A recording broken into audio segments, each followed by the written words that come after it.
Hey, shalom, shalom, shalom. First and foremost, call hello, Yahweh, by Shem Yahushai, by Shem Kodash. All right.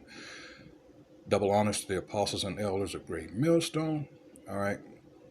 Who through the Holy Spirit taught us all His truth and continue to do so with great humility. This is Naaman, the DC camp. And this is from RT News. I'm going to be combining two articles here. All right. Point is, it's over. All right. As the headline says, game over, U.S. The world does not want your dollar anymore. This is by Peter Schiff, well-known economist. All right. It says the dollar index broke below 90 last week for the first time since the spring of 2018. The growing weakness means a major decline is coming for the greenback in 2021. All right. And this is going out. I guess I should address the idiots that think that 2021 is going to be better than 2020. All right. We shall see. All right. It says this is going to be another multi-year bear market in the dollar. All right. According to Schiff, we will take out the all-time record low on the dollar index from 2008, which was 71.58. So we've got a long way to fall to get there. We've got about 20 points. All right. But then it's even bigger drop in uncharted territory once we take out 70. All right. Which he's just saying is going to lead to a full-blown depression. All right. He pointed out that the weak labor market puts more pressure on Congress and the Federal Reserve to do something. All right. And we all know what this is leading to. It's going to crash the dollar, and everything's just going to go digital. All right. And that's what these devils want, these banking elite. All right. It's not enough control of the money system as it is. All right. Because I can work under the table, so to speak, off the books, however you want to phrase it, and make extra money, and Big Brother won't know. But if everything's digital, guess what? See, that's what they're aiming for. It's about control. All right. They think they're gods anyway. And skip down to this one. It says America is surrendering its empire and handing it over to China. This is Max Kaiser. All right. It says, of course, what they do is just create more inflation because they somehow think there's a trade-off. And if we have more inflation, we'll have less unemployment. In reality, we're going to have more unemployment because of more inflation. And even the people who are employed are going to suffer as a result of the rising cost of living. Exactly. All right. Inflation, which is going to lead to hyperinflation. All right. It says the weakness in the dollar should be a warning sign that the game is coming to an end for the Fed and all the money printing and quantitative easing, Schiff said. In other words, just kicking the can down the road. All right. Eventually, it's going to catch up to you. It says there's a good chance the regulator's balance sheet could smash 10 trillion by the end of 2021. It says, according to The Economist, the only reason the U.S. economy works is because of the overvalued dollar. The only reason the Fed has been able to get away with all the stimulus and the bailouts is because the world has made it possible by buying up all those dollars. But now that the world doesn't want those dollars and is in fact starting to hemorrhage those dollars, this whole process is going to unravel. And when it does, whoa boy, like I said, the bottom's going to fall out. All right, let's get a little history here because it says, this is from Investopedia, it says how the U.S. dollar became the world's reserve currency. All right. It says the first U.S. dollar, as it is known today, was printed in 1914 upon the creation of the Federal Reserve Bank. Let me stop right here and just get a couple of scripts because we're out there on the highways and byways trying to tell Jake what's coming down the pike, but Jake don't want to listen. He's all about fun and games. All right. And Jake is just simple. All right. And what's going to end up happening, they're going to get caught with their pants down. And this is happening slow at this point compared to what's coming down the pike, but you're already seeing instances of like in the UK now, where they're having to, I guess, fly in certain items. Uh, uh, all right, because of the so-called new strain of the Crown Royal. All right, so they shut everything down again. And, you know, that's why, this devil, he didn't think this out too well, because up in Sweden, they didn't do all this. All right. And they're doing just fine up there now. So what's going on here? All right. So this is just a means or vehicle, this Crown Royal. It's just a vehicle for them to achieve their new world order. Certain things have to be set in place. All right. What it's doing is squeezing the hell out of the so-called middle class to the point where there will be no more middle class. And these multi-millionaires have become billionaires, and multi-billionaires are gaining, even more wealth. So this is also a transference of wealth. All right. So what's going to happen is there's going to be no place for the little guy to run, because they're shutting off all avenues. That's what they're actually doing. All right. All these people that were just barely hanging on from the first go around of shutdowns, small businesses, they're being drowned out. And all these corporate entities are going to be the only ones left. These people that took, that PPE loan, I believe it's called. All right, so now you got to do what the government says. If I say no face mask, no service, which eventually will become no vaccine, no service, and that's going to gradually become no chip, no service, guess what? Where are you going to go? See, that's gradualism is something that this devil is pretty good at doing. All right. He gets you used to something. All right. And over time, where initially, if you just drop it in your lap, you're going to say, oh, hell no. All right. And this is in why he just tried to push this omnibus bill.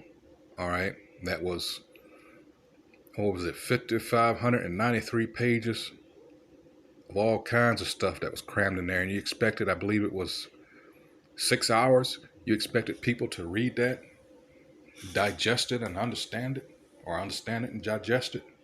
All right. There's no way, but that's how this devil works. So what we have now is the president. We talking about the stimulus bill that had all kinds of pork barrel stuff in it. So now you got the president here, whether he's sincere or he's just being an ass because he's on the way out.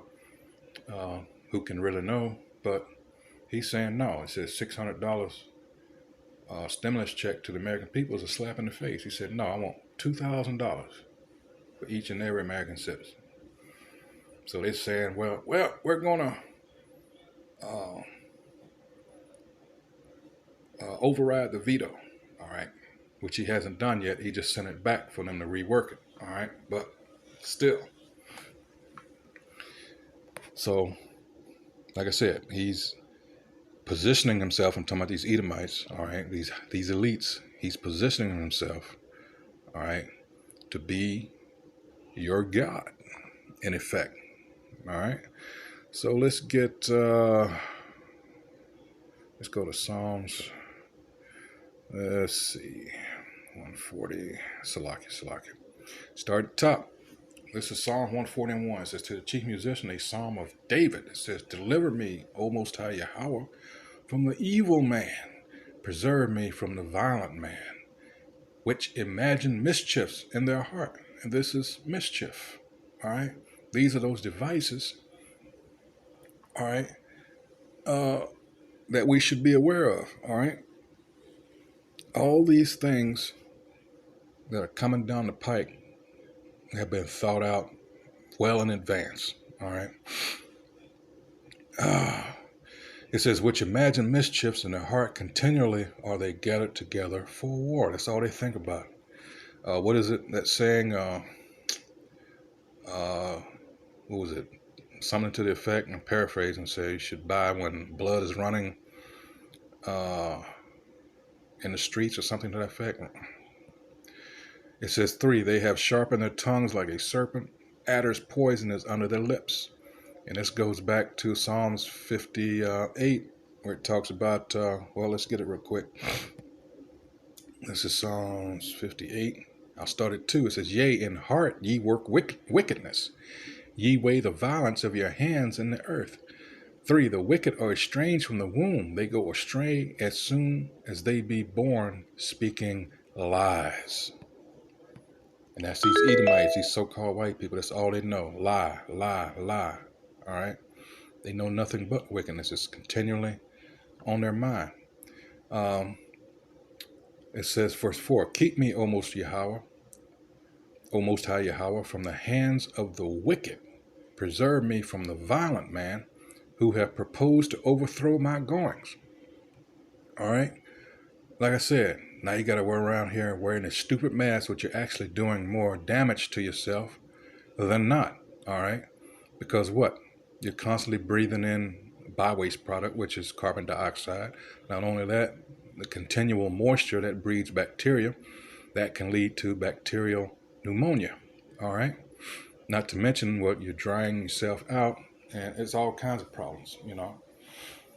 And that's not going to stop a virus in the first place. And people, I can't believe it went on this long without major protests. But hey, dumb Americans, what you going to do? Verse 5. The proud, which elite bankers,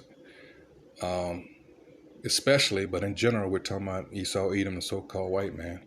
They are proud people by nature. It says, the proud have hid a snare for me and cords.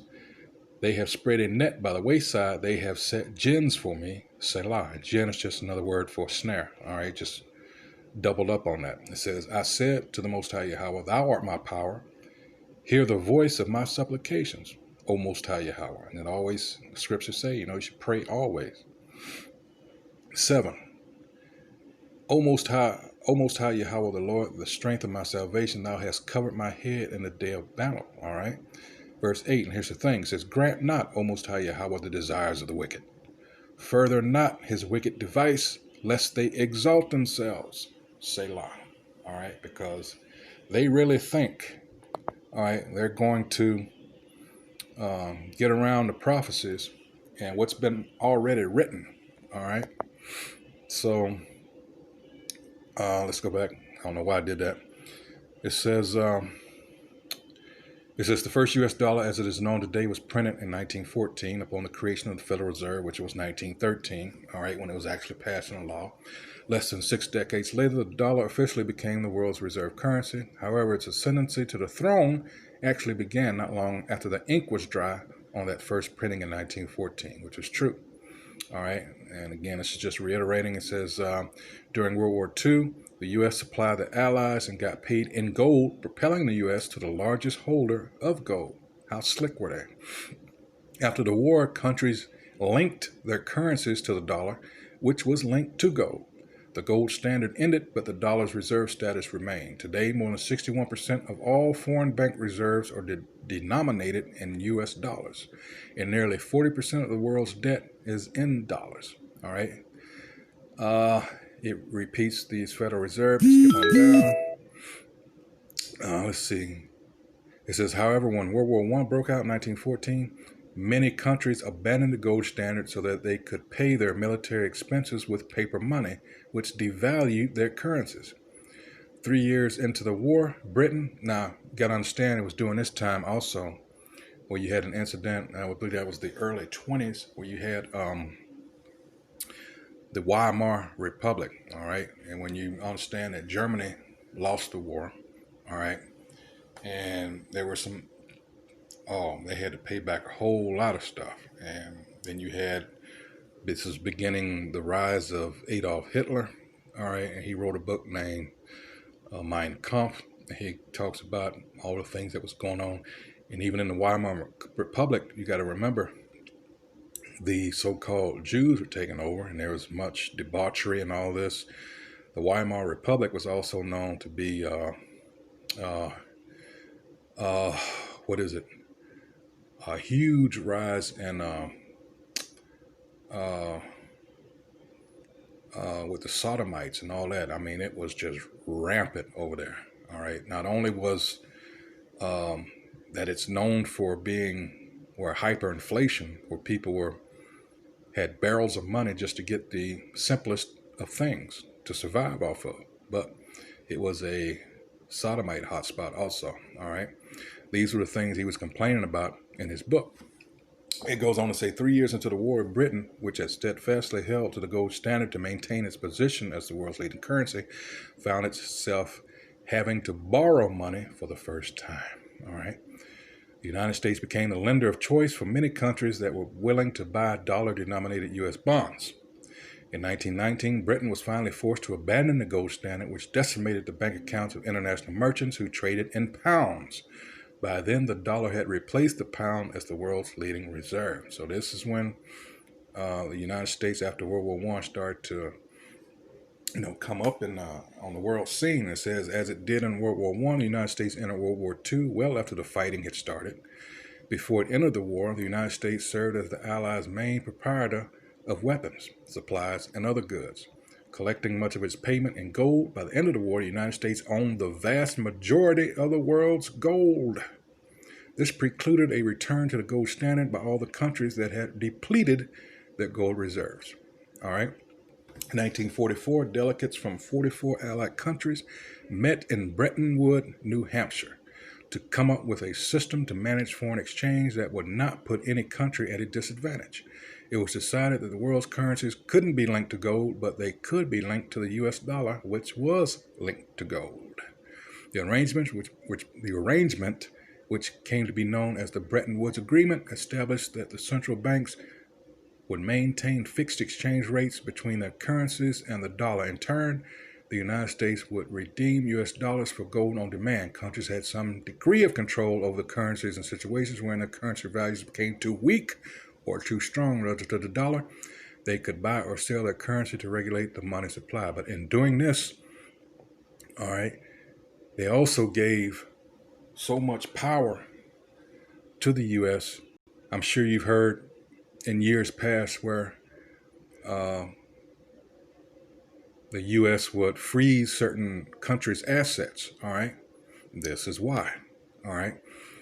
Then it goes on standing on its own as the world's reserve currency. As a result of the Bretton Woods Agreement, the U.S. dollar was officially crowned the world's reserve currency and was backed by the world's largest gold reserves. Instead of gold reserves, other countries accumulated reserves of U.S. dollars. Needing a place to store their dollars, countries began buying U.S. Treasury securities, which they considered to be a safe store of money. All right. And then it goes on. The demand for gold was such that President Richard Nixon was forced to intervene and delink the dollar from gold, which took place in August of 1971. It says, which led to the floating exchange rates that exist today, although there have been periods of stagflation. Let's go on to see. Stagflation is characterized by slow economic growth and relatively high unemployment, or economic stagnation, which is at the same time accompanied by rising prices, i.e. inflation. All right, stagflation can also be alternatively defined as a period of inflation combined with a decline in gross domestic product, and that's what's happening now. All right, it says, present day, it says today more than 61% of all foreign bank reserves are denominated in U.S. dollars, according to the International Monetary Fund. Many of the reserves are in cash or U.S. bonds, such as U.S. Treasuries. Also, approximately 40% of the world's debt is denominated in dollars. All right. It says the reserve status is largely based on the size and strength of the U.S. economy and the dominance of the U.S. financial markets, and everything's just falling the hell apart. Despite large deficit spending, trillions of dollars in debt, and the unbridled printing of U.S. dollars, unbridled, all right, it's just flooding the market. And it says U.S. Treasury securities, remain the safest store of money. You're right. The trust and confidence that the world has in the ability of the United States to pay its debts have kept the dollar as the most redeemable currency for facilitating world commerce. But shortly after, as a consequence of that housing market bubble in 2008, the U.S.'s ability to pay its debts, that rating dropped all the way down to, was it just above junk bond status? All right, so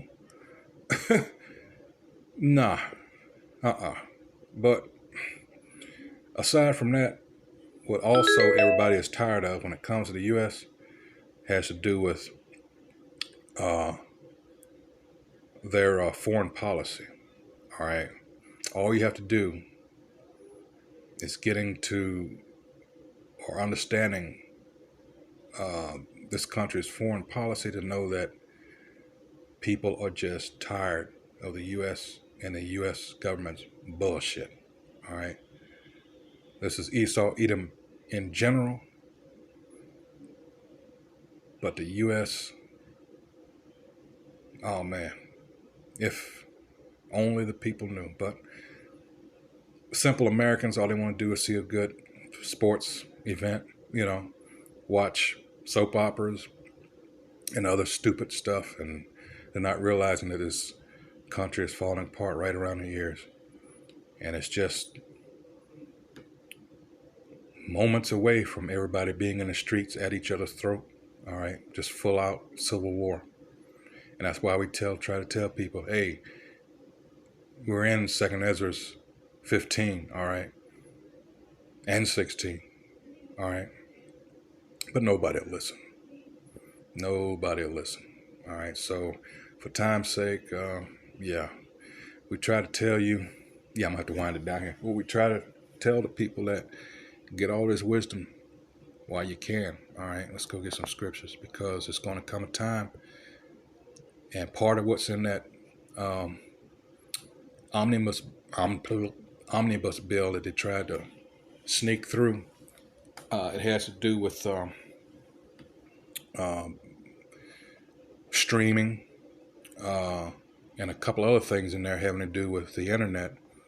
And they're trying to hem people up with, if you get found guilty in these things with memes and something that we all do, we take for granted, but they're attacking fair use is my point. All right, to where up to people can get like 10 years. So they tried to sneak that through. And it's in a roundabout way of attacking this truth. All right. And let's go to Amos, because this is coming. This is Amos 8 and 11. It says, behold, the days come, saith the Most High Yahweh, that I will send a famine in the land, not a famine of bread, nor a thirst for water, but of hearing the words of the Most High Yahweh. All right, that's why we say get it while the getting is good. This is Isaiah chapter 55. Verse 6, it says, seek ye the Most High Yahweh while he may be found. Call ye upon him while he is near. How is he near? Well, out there on the highways and byways like it's supposed to. It tells you that in Proverbs 1st chapter. All right, 20 and 21. All right, that, hey, on the highways and byways, this is where you get your wisdom. All right, not sitting up there and tucked away in some church, which that is not the real church, in some building. All right, but again, you will not listen.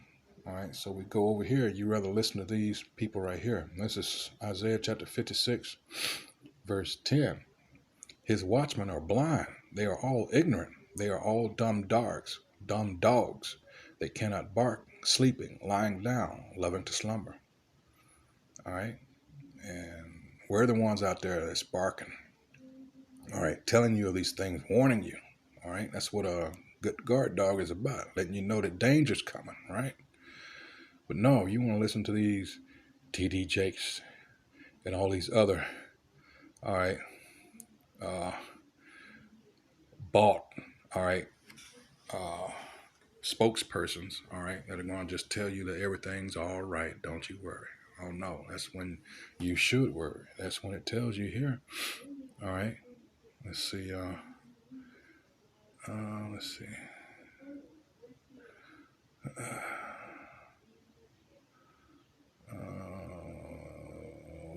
Whoops. This is 1 Thessalonians chapter 5, verse 3. It says, "For when they shall say peace and safety, then sudden destruction cometh upon you." You're being set up, all right, by your so-called beloved pastors, all right.